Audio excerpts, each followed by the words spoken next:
Conheci o Vitor quando ainda estávamos na faculdade. Eu cursava enfermagem e ele fazia direito. Éramos dois jovens sonhadores, dividindo lanches no intervalo e planos no final de cada aula. Ele vinha de uma família simples, com pais ausentes e pouca estrutura, e isso fez com que se aproximasse de mim com uma sede de amor que me comoveu logo de cara. Nos apaixonamos como quem se joga de um penhasco sem saber se haverá chão. Vitor era gentil, cheio de palavras bonitas, dizia que queria construir uma família comigo, ter uma vida diferente da que teve. E eu, que também trazia minhas cicatrizes, acreditava com o coração inteiro que juntos seríamos melhores. Com o tempo, a vida foi se impondo. Eu consegui meu primeiro emprego antes de me formar, numa pequena clínica. Ele, por outro lado, enfrentava dificuldades para manter os estudos. Dizia que queria largar tudo, que a pressão era demais. Foi aí que fiz o que qualquer pessoa apaixonada faria: assumi as contas da casa e banquei o restante da faculdade dele. Durante 3 anos, paguei mensalidades, livros, transporte, até mesmo roupas adequadas para os estágios. Enquanto isso, abri mão de muita coisa. Não saía com amigas, evitava comprar roupas novas e só ia visitar meus pais quando sobrava alguma folga no plantão. Vitor me agradecia todos os dias. Me chamava de minha mulher de ouro, dizia que só teria sucesso por minha causa. E eu acreditava. Porque quando se ama, a gente acredita até no impossível. Quando ele se formou, chorei mais que no meu próprio diploma. Preparei uma festa simples, só com os amigos mais próximos e a família dele, que, curiosamente, apareceu em peso naquele dia. Vi orgulho nos olhos dele. Ele me abraçou e disse: "Agora é minha vez de cuidar de você." E por um tempo, ele cumpriu. Arrumou emprego num escritório pequeno, mas com potencial. Me incentivava a mudar de área, dizia que eu merecia mais. E foi então que engravidei. Foi uma surpresa, mas uma boa surpresa. Já estávamos juntos há 7 anos, e a ideia de ter um filho sempre esteve nos nossos planos. Vitor comemorou como uma criança ao ver o teste positivo. "Vai ser um menino. Já tô até vendo. Vai ter seu nariz e minha teimosia." Ele brincava, beijando minha barriga todas as noites. Nos primeiros meses da gestação, ele foi um parceiro presente. Acompanhava as consultas, buscava minhas vitaminas, mandava mensagens no meio do dia perguntando se eu tinha comido. E mais uma vez, eu me sentia segura. Mas no 5º mês, algo mudou. Vitor começou a chegar mais tarde, dizia que o escritório estava exigindo mais. Deixou de me acompanhar nas consultas e passou a reclamar de tudo em casa. Se eu deixava uma louça suja, ele implicava. Se eu falava da dor nas costas, ele rebatia com o cansaço do trabalho. Tentei relevar. Gravidez muda nosso humor, e achei que talvez eu estivesse mais sensível. Mas a frieza dele foi crescendo. As carícias sumiram. As conversas também.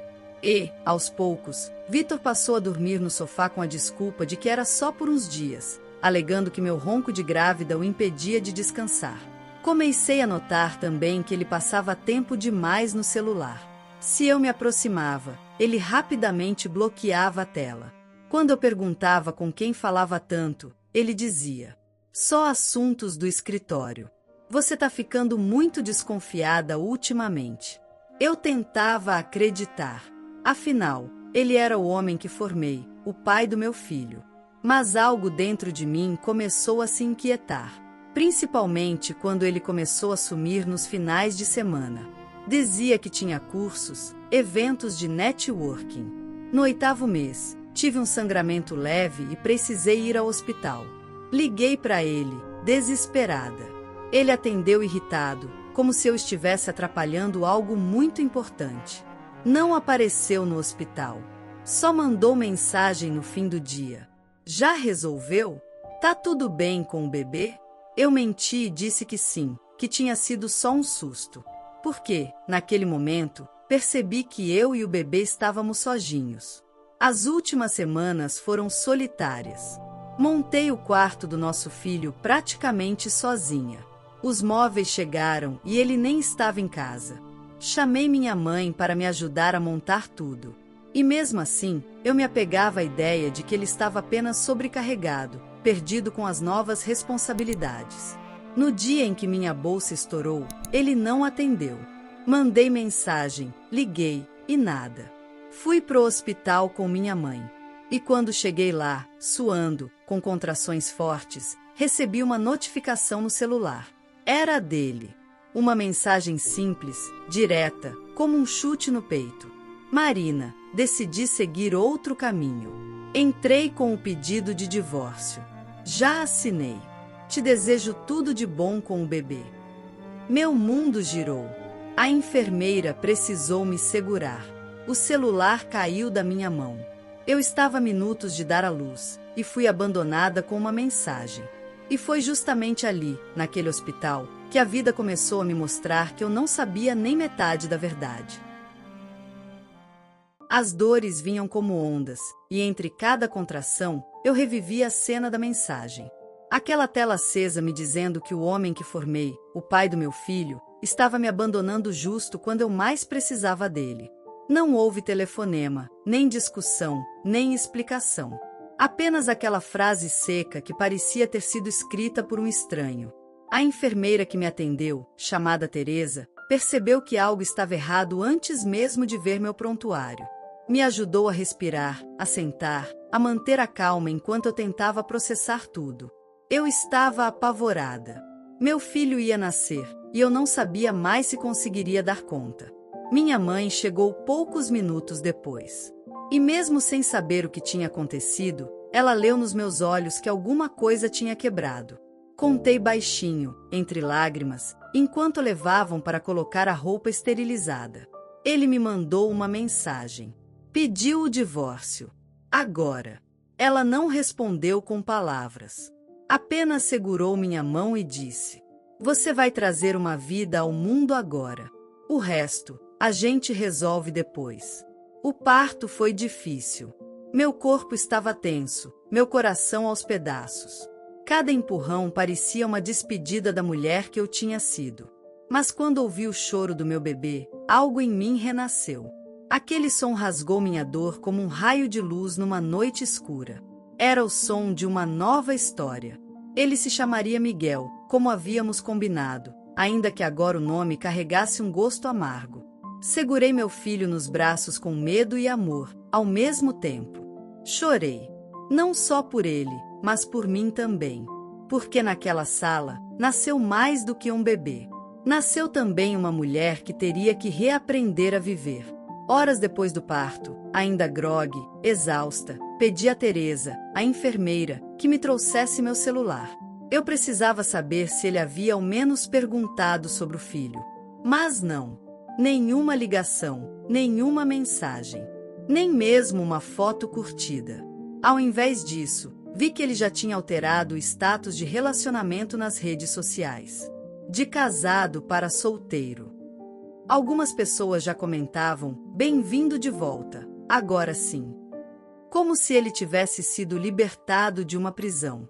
Tentei não me deixar levar, mas era impossível. A revolta se misturava ao cansaço, ao luto por um amor que parecia tão verdadeiro. E mesmo ali, com meu filho ao lado, uma parte de mim se sentia completamente rejeitada. Passei os dias no hospital tentando juntar os cacos de mim mesma. A Teresa aparecia sempre que podia. Me trazia água, cobertor extra, ou apenas ficava alguns minutos calada ao meu lado. Na manhã do segundo dia, ela entrou no quarto com um olhar diferente. Como se quisesse me dizer algo, mas ainda não soubesse como. "Marina, posso te fazer uma pergunta?" Ela disse, puxando uma cadeira para se sentar. Assenti, um pouco confusa. "O pai do seu filho é o Vitor Silva?" Meu coração disparou. Confirmei com a cabeça. Ela hesitou por um instante, depois baixou o tom da voz. "Acho que precisamos conversar." Fiquei em choque. Por que uma enfermeira sabia o nome dele? O que ela poderia saber que eu não sabia? Mas antes que ela pudesse dizer qualquer coisa, a porta foi aberta bruscamente. Era uma assistente social. Ela veio me entregar papéis, não do hospital, mas da justiça. Vitor já havia protocolado pedido de divórcio oficialmente, e agora, pasme, estava solicitando guarda compartilhada e pensão alimentícia para ele mesmo. Alegava que havia deixado o emprego para cuidar da casa enquanto eu trabalhava e que, por isso, tinha direito a ser sustentado. Eu ri, mas foi um riso nervoso, histérico. O homem que sumiu no parto agora me acusava de abandono de lar e pedia pensão, alegando que eu era provedora e ele a parte dependente da relação. Isso é um absurdo, exclamei, sem conseguir acreditar. Mas estava lá. O processo tinha sido aberto dias antes.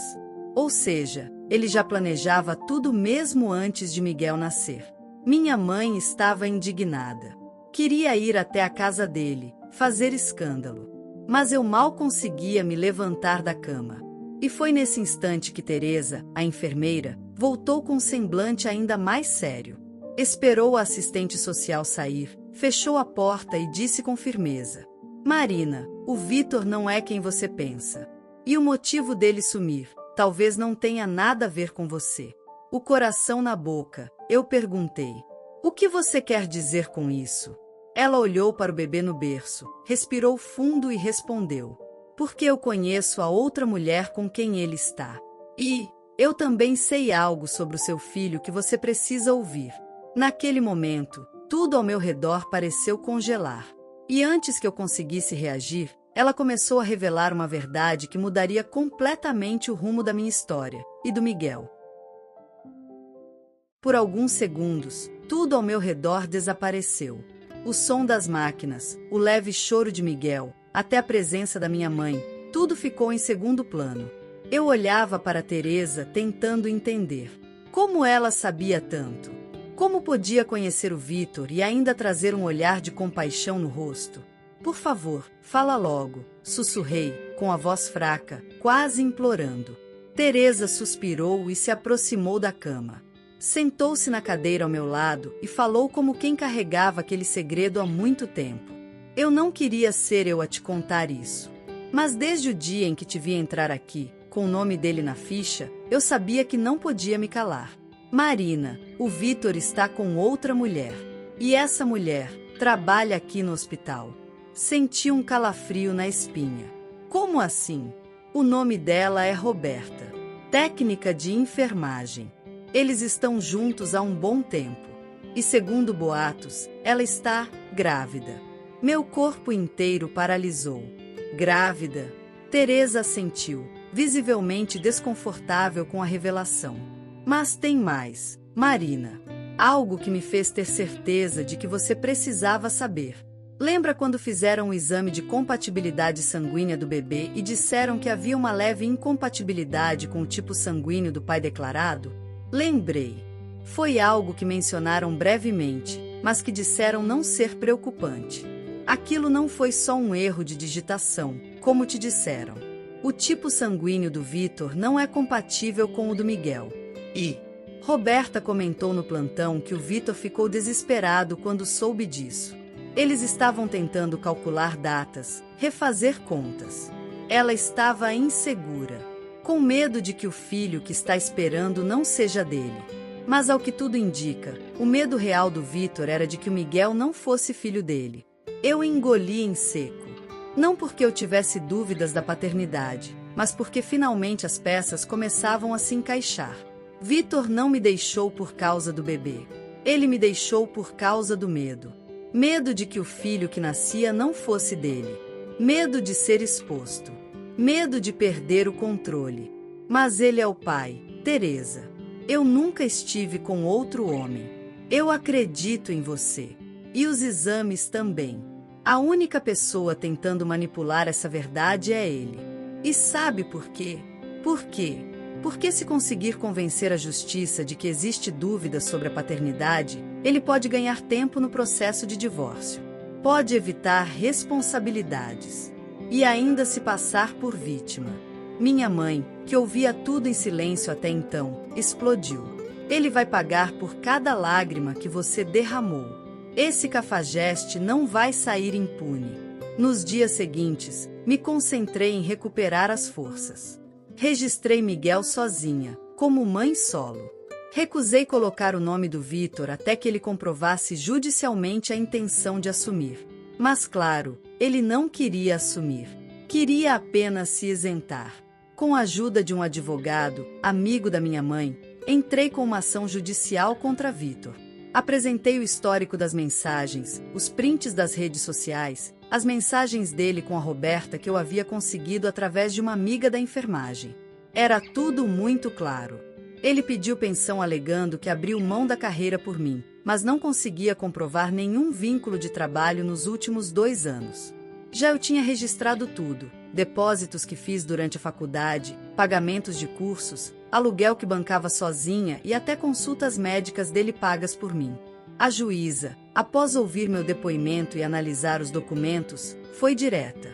Senhor Vitor, o senhor abandonou sua esposa durante o parto, moveu uma ação falsa de pensão e ainda tentou usar a dúvida sobre a paternidade de uma criança recém-nascida para fugir das responsabilidades. O que tenho em mãos não é um pedido de justiça. É uma tentativa de manipulação do sistema. Ele ficou sem chão. Tentou apelar, inventar doenças psicológicas. Até mesmo disse que havia sido pressionado a abandonar o casamento. Mas a cereja do bolo veio quando Roberta foi chamada a depor. Chorando, confessou que o relacionamento com Vitor começou quando eu ainda estava grávida e que ele a iludiu com promessas de que Miguel não era filho dele. A juíza deu ganho de causa a mim. Indeferiu o pedido de pensão, determinou que Vitor fosse responsabilizado pelas despesas médicas do parto e ainda determinou que o nome dele fosse incluso na certidão de Miguel, junto com o reconhecimento oficial da paternidade. Saí do tribunal de cabeça erguida. Vitor, acuado, evitava meu olhar. E quando passou por mim, tudo o que conseguiu dizer foi: "Você destruiu minha vida." Eu olhei para ele, com Miguel no colo, e respondi: "Não, Vitor. Eu só devolvi os pedaços que você jogou fora. Hoje, 2 anos depois, eu e Miguel estamos bem. Ele é um menino lindo, esperto e cheio de vida. Ainda estou reconstruindo a minha, aos poucos, com o apoio da minha mãe, da Teresa, que virou uma grande amiga, e da mulher nova que renasceu naquele quarto de hospital. A mulher que foi abandonada no nascimento do filho, mas que renasceu junto com ele." A história de hoje chegou ao fim. E se você quiser mudar a sua história através de deliciosos brigadeiros gourmets, os tornando sua fonte de renda extra, ou até mesmo principal, adquira agora seu livro digital, que chegará no seu e-mail com mais de 80 receitas de brigadeiros por um preço ridiculamente barato. Você ainda ganha bônus sensacionais como planilha mágica de precificação, receitas bônus de outros doces e muito mais. E se não quiser fazer renda com seus brigadeiros, você pode simplesmente deixar seus amigos e familiares apaixonados por essas gostosuras. Clica no link da descrição ou do primeiro comentário desse vídeo e reserve agora seu livro digital. E não se esqueça de comentar qual lição você tirou dessa história. Também deixe um like no vídeo e se inscreva para não perder os próximos vídeos. Tchauzinho!